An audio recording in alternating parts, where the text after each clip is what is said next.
ശ്രീമന്നാരായണീയം ദശകം 2 ശ്ലോകം 6. ഏവം ബോധമനോജ്ഞതാ നവസുധാ നിഷ്യന്തസന്തോഹനം ത്വദ്രൂപം പരചിദ്രസായനമയം ചേതോഹരം ശൃണ്വതാം. സദ്യ പ്രേരയതേ മതിം മദയതേ രോമാഞ്ചയത്യംഗകം വ്യാസിഞ്ചതി അഭിഷീദബാഷ്പവിസരേ ആനന്ദമൂർച്ഛോദ്ഭവൈ. ഏവം ഭൂത മനോജ്ഞതാ നവസുധാ നിഷ്യന്ത സന്തോഹനം ത്വദ്രൂപം പരചിത് രസായനമയം ചേതോഹരം ശൃണ്വതാം. സദ്യ പ്രേരയതേ മതിം മദയതേ രോമാഞ്ചയതി അംഗകം വ്യാസിഞ്ചതി അഭി ശീതബാഷ്പവിസരേ ആനന്ദമൂർച്ഛോദ്ഭവൈ. അർത്ഥം: ഇതിൻ്റെ മുന്നത്തെ 5 ശ്ലോകങ്ങളിലായിട്ട് ഭഗവാന്റെ ആ സ്വരൂപ വർണ്ണനയാണ്. ആ ഒരു മഹാവിഷ്ണുവിൻ്റെ രൂപത്തെ വർണ്ണിക്കുകയും ആ രൂപത്തെ മനസ്സിൽ കണ്ട് നിത്യവും ഭഗവാനെ ആരാധിക്കുന്ന ഭക്തൻ, അതുപോലെ ഭഗവാന്റെ കഥകളെ പറഞ്ഞുകൊടുത്തും നിത്യവും ശ്രവിക്കുകയും ചെയ്യുന്ന ഒരു ഭക്തൻ, അവനോടൊപ്പം ഭഗവാൻ നിത്യവും വസിക്കുകയും ലക്ഷ്മി ദേവിയും ആ ഭക്തനോടൊപ്പം എന്നും ഉണ്ടായിരിക്കും എന്നാണ് നമ്മൾ കഴിഞ്ഞ ശ്ലോകങ്ങൾ പറഞ്ഞു നിർത്തിയത്. ഈ ശ്ലോകത്തിലെ അങ്ങനെയുള്ള ഒരു ഭക്തൻ അനുഭവിക്കുന്ന ഭക്തിയുടെ അവസ്ഥ, ആ അനുഭൂതി എന്താണ് എന്ന്, നിഷ്കളങ്കമായ ഭക്തിയിലേക്ക് നമ്മൾ എത്തുമ്പോൾ നമ്മൾ അനുഭവിക്കുന്ന ആ ഒരു നമ്മുടെ ശരീരം കൊണ്ട് ഭൗതികമായി നമ്മൾ അനുഭവിക്കുന്ന ആ ഭക്തിയുടെ അനുഭൂതി എന്താണ് എന്നാണ് ഈ ഒരു 6ാമത്തെ ശ്ലോകത്തിൽ പറയുന്നത്.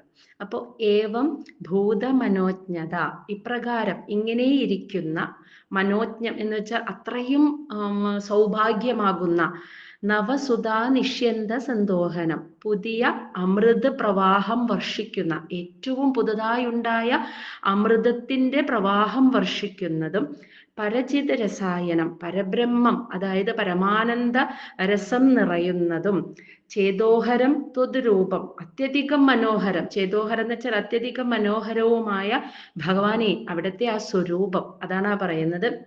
ഇങ്ങനെയൊക്കെ ഇരിക്കുന്ന, ഇപ്രകാരം ഇരിക്കുന്ന സൗഭാഗ്യമാകുന്ന, ഏറ്റവും പുതിയ അമൃതത്തിൻ്റെ പ്രവാഹം വർഷിക്കുന്നതും പരമാനന്ദ രസം നിറഞ്ഞതുമായ അത്യധികം മനോഹരമായ അവിടുത്തെ ആ രൂപത്തെ ശൃണ്വതാം, കേൾക്കുക, സത്കഥാരൂപേണ നിത്യവും കേൾക്കുന്നവരുടെ മനസ്സ്, മതി എന്ന് വെച്ചാൽ അവരുടെ മനസ്സിനെ, സദ്യ വളരെ പെട്ടെന്ന് തന്നെ, പ്രേരയതേ അവരുടെ മനസ്സിൽ വളരെ പെട്ടെന്ന് തന്നെ, അവരറിയാതെ തന്നെ ഭഗവാന്റെ ആ രൂപം ഇങ്ങനെ വേരുറച്ചു പോകുന്നു എന്ന് അവർ പോലും അറിയാതെയാണ് നിത്യവും ഭഗവാന്റെ അത്യധികം മനോജ്ഞവും മനോഹരവും ഏറ്റവും പുതിയ അമൃത പ്രവാഹം വർഷിക്കുന്നതും പരമാനന്ദ രസം നിറഞ്ഞതുമായ ഭഗവാന്റെ ആ രൂപവർണ്ണന നിത്യവും ശ്രവിക്കുക. സത്കഥാരൂപേണ ഭഗവാന്റെ ആ രൂപവർണ്ണന നിത്യവും കേൾക്കുന്നവരുടെ ഉള്ളിൽ അവര് പോലും അറിയാതെ ഭഗവാന്റെ ആ രൂപം വേരുറയ്ക്കുന്നു. ഇനി മദയതേ, അവരുടെ മനസ്സിനെ അത് ആനന്ദവിവശമാക്കുന്നു, അതായത് മതിപ്പിക്കുന്നു. ഇനി അംഗകം രോമാഞ്ചയതി, അവരുടെ ദേഹം മുഴുവൻ രോമാഞ്ചമണിയുന്നു, ആ നിഷ്കളങ്കമായ ഭക്തി കൊണ്ടുണ്ടാകുന്ന അനുഭവങ്ങൾ കേട്ടോ. അവർ പോലും അറിയാതെ അവരുടെ ഉള്ളിൽ ഭഗവാന്റെ രൂപം ഉറച്ചു പോകുന്നു, അവരുടെ മനസ്സിനെ അത് ആനന്ദവിവശമാക്കുന്നു, അവരുടെ ദേഹം മുഴുവൻ രോമാഞ്ചമണിയുന്നു.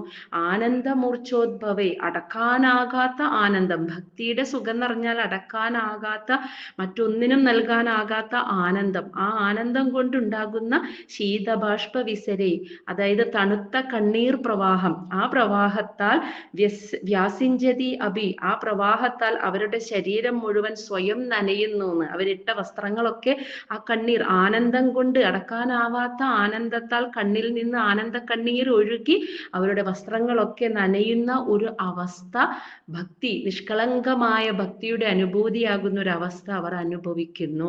അതാണ് ആ ശ്ലോകത്തിന്റെ അർത്ഥം. ഭഗവാന്റെ രൂപവർണ്ണന മനോജ്ഞവും മനോഹരവും പരമാനന്ദരസം നിറഞ്ഞതുമായ ഭഗവാന്റെ ആ രൂപവർണ്ണന സത്കഥാരൂപേണ ഇങ്ങനെ നിത്യവും ശ്രവിക്കുന്നവരുടെ മനസ്സിൽ അവർ പോലും അറിയാതെ ആ രൂപം അങ്ങ് ഉറയ്ക്കുന്നു.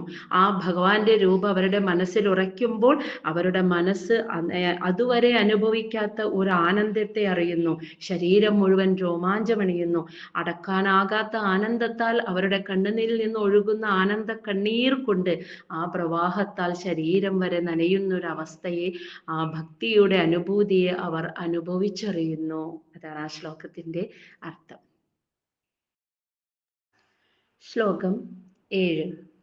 ഏവം ഭൂതദയാ ഹി ഭക്ത്യാഭിഹിതോ യോഗസ്സ യോഗദ്വയാ കർമ്മജ്ഞാനമയാത് ഭൃശോത്തമതരോ യോഗീശ്വരേ ഗീയതേ.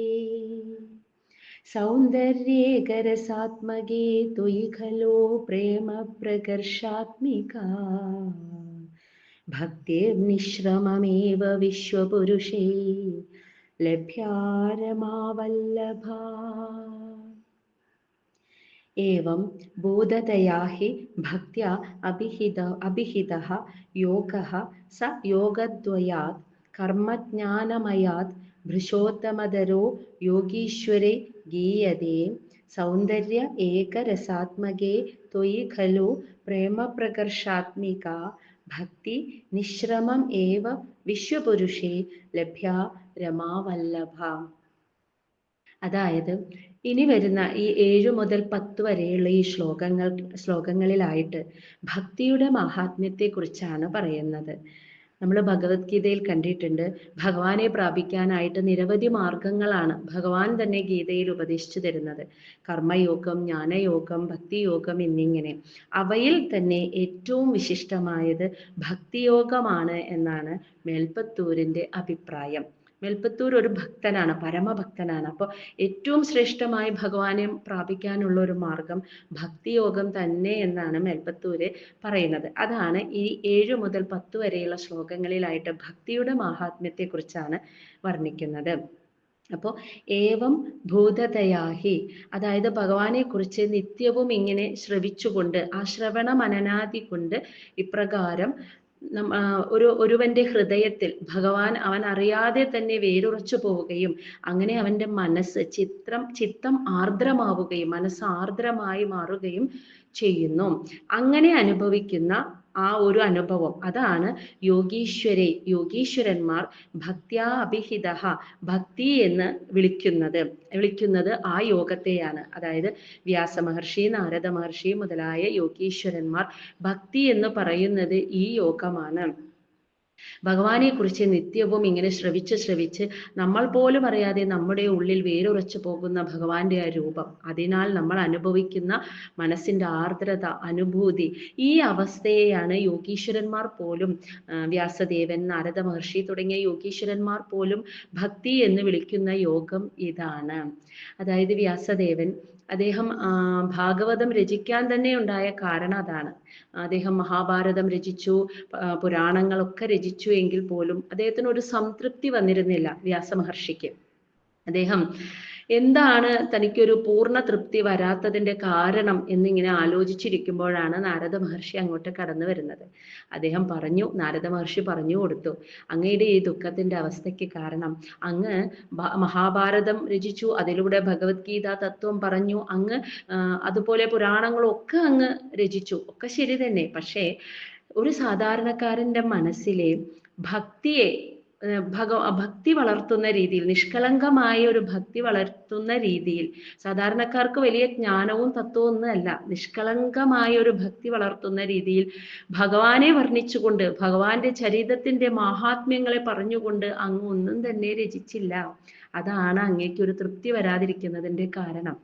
അതുകൊണ്ട് ഭഗവത് ചരിതത്തെ കുറിച്ച് പറഞ്ഞുകൊണ്ട്, ഭഗവാന്റെ മാഹാത്മ്യത്തെ വർണ്ണിച്ചുകൊണ്ട് അങ്ങ് എഴുതൂ എന്ന് നാരദ മഹർഷി ഉപദേശിച്ചപ്പോഴാണ് വ്യാസദേവൻ ശ്രീമദ് ഭാഗവതം രചിച്ചത്. അപ്പോൾ ഭക്തിയുടെ പ്രാധാന്യത്തെക്കുറിച്ചാണ് നാരദ മഹർഷിയും വ്യാസദേവനും ഒക്കെ നമുക്ക് പറഞ്ഞു തരുന്നത്. ഇപ്പോൾ ഭഗവാന്റെ സ്വരൂപ വർണ്ണന കേട്ട് കേട്ട് നമ്മുടെയൊക്കെ ഉള്ളിൽ വളരുന്ന ഒരു നിഷ്കളങ്കമായ ഭക്തി ഉണ്ടല്ലോ, ആ അനുഭവം തന്നെയാണ് ഭക്തിയോഗം എന്ന് ഈ യോഗീശ്വരന്മാർ പറഞ്ഞു വെക്കുന്നത്.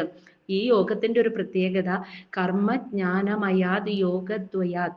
ഭഗവത്ഗീതയിൽ ഭഗവാനെ പ്രാപിക്കാനായിട്ട് കർമ്മയോഗം, ജ്ഞാനയോഗം എന്നിങ്ങനെ വിവിധ മാർഗങ്ങൾ പറഞ്ഞിട്ടുണ്ടെങ്കിലും വൃഷോത്തമതരഹ ഇതി ഗീയതേ, അതായത് അതിൽ തന്നെ ഏറ്റവും അത്യുത്തമം എന്ന് പറയുന്നത് ഭക്തിയോഗത്തെയാണ്.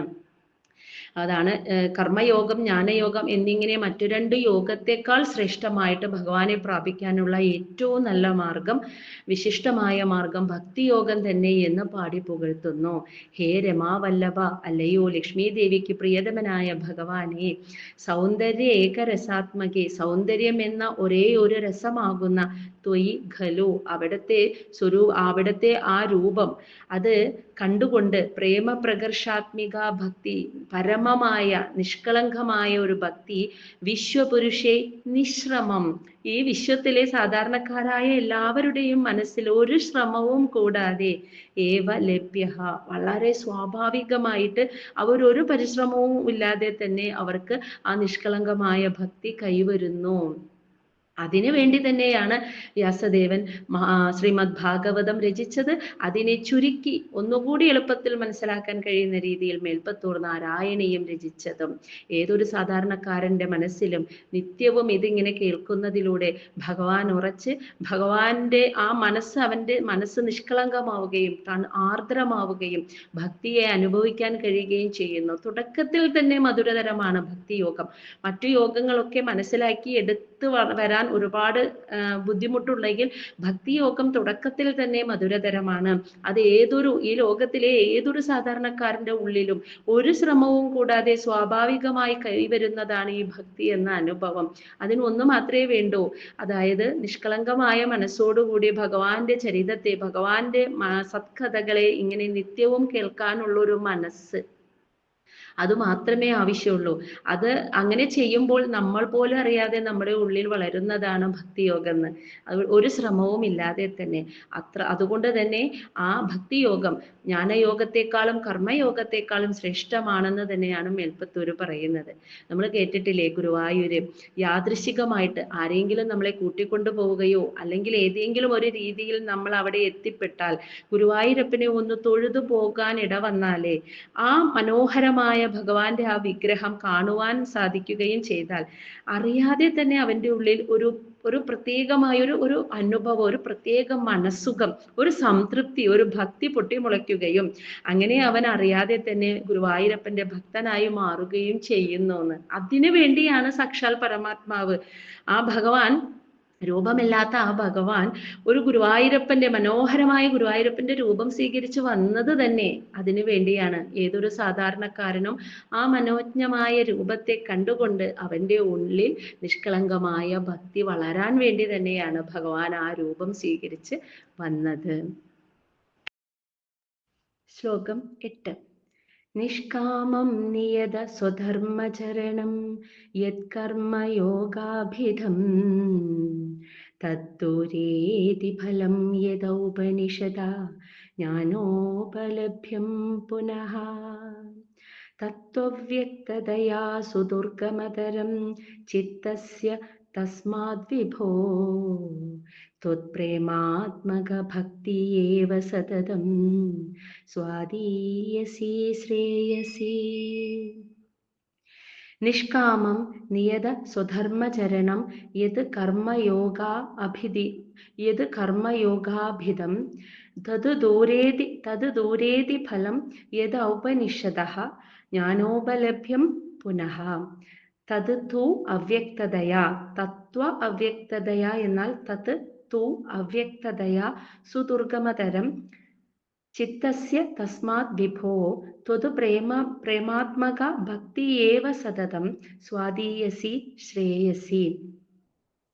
അതായത് നിഷ്കാമം, അപ്പൊ നമ്മൾ തൊട്ടു മുന്നത്തെ ശ്ലോകത്തിൽ പറഞ്ഞ പോലെ ഭഗവത്ഗീതയിലെ ജ്ഞാനയോഗം, കർമ്മയോഗം അതിനേക്കാൾ വിശിഷ്ടമായത് ഭക്തിയോഗം തന്നെ എന്ന് പറയുകയാണ് ഈ ശ്ലോകത്തിലെ.